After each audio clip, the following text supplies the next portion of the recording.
The great hall of the Galaxy Council was silent. Not the normal kind of silence. This was heavy, tense, like the air itself was afraid to move. Around a long oval table sat the leaders of 12 powerful alien civilizations. Their eyes, or whatever passed for eyes, were all fixed on the same thing. A single glowing report in the middle of the table. It was called The Human Question. No one liked that title. It sounded too small for what it meant, and too big for what it might. The speaker for the meeting was Ambassador Raltor of the Syrian Confederacy. He was tall, thin, and his skin shimmered like wet metal. Raltor's long fingers trembled as he pressed the document open. Council members, he began, his voice tight, I bring disturbing news. From the far end of the table, the insectoid representative of the Crix hive clicked impatiently. Disturbing news is common. You called a secret meeting. This better be more than rumors. Raltor's eyes darkened. It is more than rumors, he said. It is about the humans. The room changed instantly. A ripple of unease passed through the council members. Some leaned back in their chairs. Others whispered to aides beside them. The Crix stopped clicking. The human race was young in galactic terms, barely 300 years in space. But already their name carried strange stories. Stories that no one could quite explain. Raltor cleared his throat. My own people have encountered humans on 3 different worlds. In each case, they survived situations no other species has survived. We have records of them enduring toxic storms, starvation, even complete loss of atmosphere. Yet they returned alive. A deep voice interrupted. It came from General Voth of the Trell Dominion, a species built like living stone. Survival is not strange, Voth rumbled. Some creatures are lucky. No, Raltor said, shaking his head. This is not luck. This is something else. He tapped the glowing report. This document contains testimonies from across the galaxy. Listen to this one. From Captain Ivan of the Ulai Fleet. Raltor read aloud. During the siege of Karen's Belt, my crew was trapped. Enemy ships surrounded us. We were out of weapons and oxygen was running low. The human among my crew, Lieutenant Sarah, began to laugh. She laughed as if we were at a celebration. When I asked why, she said, because we're not dead yet. She then proposed a plan so insane, no one believed it could work. It did work. We escaped. I still do not understand her reaction. The council chamber was silent again. Long before humans came to the stars, the Varan Empire had built something called the Trial of Entry. It was not just a test. It was a doorway, a challenge given to any new species that wanted to join the greater galaxy. The trial had 3 parts. The first part tested the mind. The second tested the body. The third tested something else. Something the Varan never explained. In 10,000 years, no species had ever passed all 3 parts. The test was designed that way. It was not meant to be passed. It was meant to measure. The Varan believed that a species that tried was worth knowing, even if they failed. But then, the humans arrived. The day of the trial was quiet at first. Ambassadors gathered to watch, most of them expecting another ordinary failure. The humans were small compared to many other species. They did not have claws like the Crix. They did not have psychic shields like the Zeri. They did not have armor like the Trell. They had only flesh bone. And something in their eyes no one could name. The first part of the trial began. It was a vast puzzle chamber, walls shifting, floors moving, lights changing colors and patterns no logic could explain. Teams from other species usually spent hours trying to understand the rules. Humans did not. The leader of the human team, Commander Arya Kent, looked at the moving walls for less than a minute before speaking. Okay, we can't predict the pattern, so let's stop trying. We move fast and we adapt. The alien observers frowned. That was not the smart approach, but within 20 minutes, the humans had reached the exit.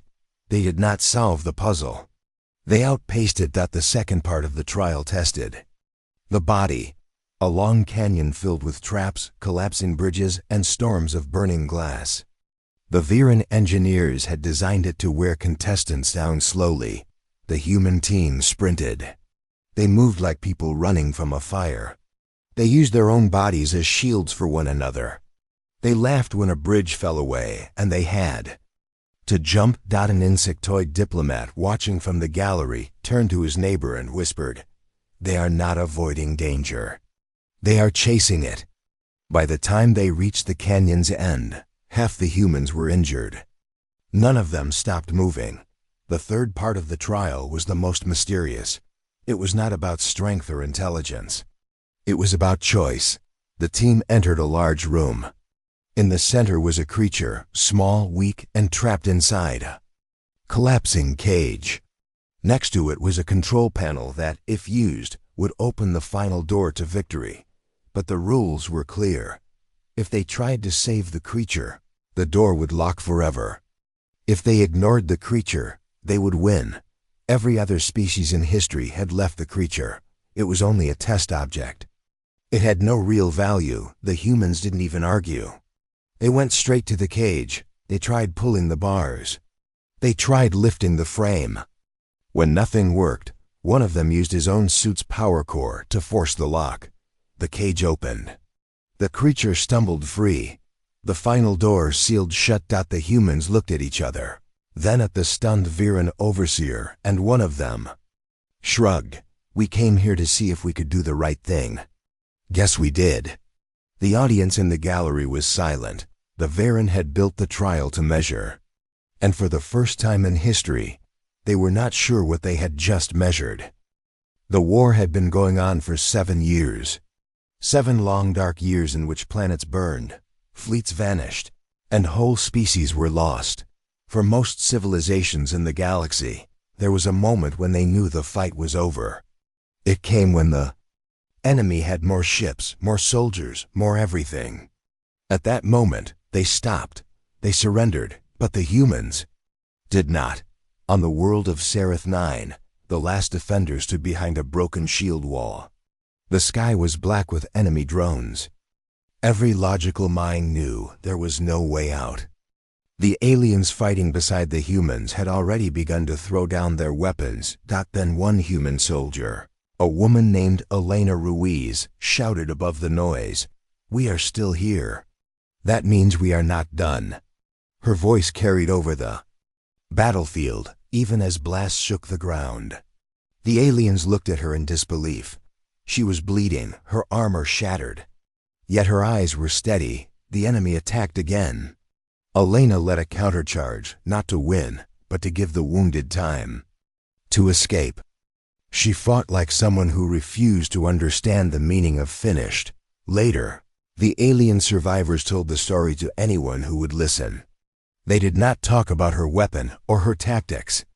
They talked about the way she looked at the hopeless and made them move again. Similar stories began to appear in other sectors. On the moon of Katra, a human engineer rebuilt a broken transmitter under enemy fire, just so a trapped crew could hear a single message: "Help is coming." The message was a lie, but it kept the crew fighting long enough for rescue to arrive. In the frozen wastes of Ulnar Prime, a human medic carried 2 wounded strangers for 3 days through storms that would have killed most species in minutes. When asked why, he answered simply, "Because if they live, we win something." To the galaxy, this behavior made no sense. Hope was not a military resource. It could not be eaten, traded, or forged into weapons. And yet, wherever humans brought it, battles changed. Some alien commanders began secretly requesting human units for hopeless missions. Not because humans had better weapons, but because they refused to let despair finish the fight. The Galaxy Council noticed. During one closed meeting, an elder of the Zeri Confederation said, "I believe humans possess a weapon none of us can see. A weapon that keeps them moving when the rest of us would stop." The Crix Hive Queen clicked in disagreement. "Hope is a weakness. It blinds them to reality." But General Voth of the Trell Dominion shook his granite head. Perhaps. But sometimes, reality must be ignored if you wish to change it. And so slowly, a rumor spread. It whispered through battlefields and council halls. If the humans are still fighting, the war is not over. The Galaxy Council chamber was never truly quiet. Even in peace, the air hummed with translators, datapads, and the soft clicking or breathing of dozens of alien species. But on this day, there was silence. The doors closed with a heavy sound. Guards took position. Only the 12 most powerful voices in the galaxy were inside. They had gathered to decide one question: are humans a danger or a blessing? Ambassador Raltor of the Searing Confederacy stood first. He had been the one to call this emergency session. "We have watched them," he began. "We have seen their battles, their survival. We have seen how they change the outcome of wars. Even when they are outnumbered, even when there is no chance." The insectoid queen of the Crix hive twitched her antennae. "And that is the danger," she said. "A species that refuses to see the end will fight far past the point of reason. This is not stable." General Voth of the Trell Dominion rumbled, low in his chest. "It is also the reason some worlds still exist," he said. "Without them, the war in Sector 9 would have been lost 2 years ago." The Council's main display lit up with a series of images: humans in battle, humans working alongside alien crews, humans smiling in moments that made no sense to anyone else. A Zeri elder, her skin shimmering like glass, leaned forward. "There is more," she said softly. "They survive things no other species has survived: plagues, vacuum exposure, mind shatter attacks, even psychic storms." Another voice cut in from the shadows, a deep, cold voice belonging to the Varen. "High Chancellor, I have read the files," he said. "They are disturbing. In one case, an entire human colony was lost to a firestorm. No one should have lived. And yet, 39 survivors walked out of the ashes days later. No shelter, no water. Only will." The Crix Queen's mandibles clicked sharply. "You call it will. I call it something unnatural. If they ever discover the true extent of what they can do, they will stop asking for a seat at this table. They will take it." For a moment, no one spoke. The idea hung in the air like a shadow dot in the far corner. The youngest member of the council, a small aquatic being named Tau, asked quietly, "What if they do not want to rule? What if they only want to live?" The Hive Queen hissed, "No one is that innocent." General Voth's granite voice rolled again. "Perhaps not. But I have fought beside them. They bleed, they break, and they still stand. I fear them, yes, but I would rather fear them as allies than as enemies." And so the council split. Some wanted to limit human expansion. Some wanted to form deeper alliances. No one could agree. In the end, they took no action. But across the galaxy, in whispers and in secret reports, the same warning grew: if humans ever learn what they truly are, nothing will stop them. The great chamber of the Galaxy Council was almost empty. Only a few members remained, their voices low, their faces unreadable. The official meeting was over, but the most important words would not be spoken in public. In the shadows, an old Zeri archivist placed a small data crystal on the table. "This," she said, "is the last testimony of Commander Thalos of the Ure fleet. He wanted it recorded before his death. He said it was the truth about humans." The crystal activated. A deep, tired voice filled the room. "To whoever hears this, I do not have much time. My body is failing, and my mind will follow soon. I have fought beside many species. I have fought against many more. But none have confused me or changed me as the humans have." The voice paused. Static hissed for a moment, then continued. "They are chaos with a heart. They are storms that protect, fires that warm, and wars that heal. They are dangerous because they make the impossible possible. I have seen them turn defeat into victory and victory into rescue. They do not stop, not when they are beaten, not when they are dying, not even when they have nothing to gain. In the chamber, no one spoke. The words felt heavier than the air itself.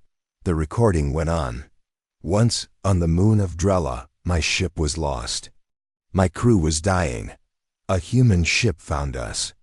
They had only enough fuel to save themselves. But they gave it to us instead. I asked their captain why. She said, "Because you're here. I will never understand it. But I will never forget it." When the crystal faded, the council sat in silence. Some looked troubled. Some looked hopeful. From somewhere in the shadows, a voice whispered, "Maybe the galaxy needs them." Another voice replied, "Or maybe the galaxy will fall because of them." Far away, on a quiet world, a human named Aiden walked outside at night. The sky above was full of stars. He had no idea that, on distant worlds, beings he would never meet were speaking his name, and wondering if his kind was the galaxy's greatest hope, or its final danger. He only knew that the stars felt like they were watching him back.